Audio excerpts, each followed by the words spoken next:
ഇത് കുട്ടിക്കാനത്തുള്ള അമ്മച്ചി കൊട്ടാരം. 200-ലധികം വർഷങ്ങൾ പഴക്കമുള്ള ഈ കൊട്ടാരം തിരുവിതാംകൂർ രാജവംശത്തിന്റെ വേനൽക്കാല വസതിയായിരുന്നു.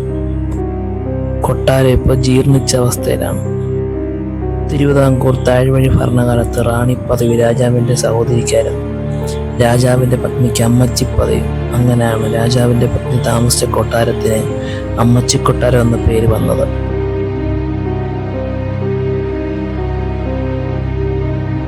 ഭഗത് ഫാസിൽ അഭിനയിച്ച കാർബൺ സിനിമയ്ക്ക് ശേഷമാണ് ഇവിടെ അറിയപ്പെടാൻ തുടങ്ങിയത്. അതിനുശേഷം മോഹൻലാലിന്റെ ലൂസിഫറും ഇവിടെ ഷൂട്ട് ചെയ്തിട്ടുണ്ട്. എപ്പോഴും ഒരു ഹൊറർ ഫീലാണ് ഈ ലൊക്കേഷൻ.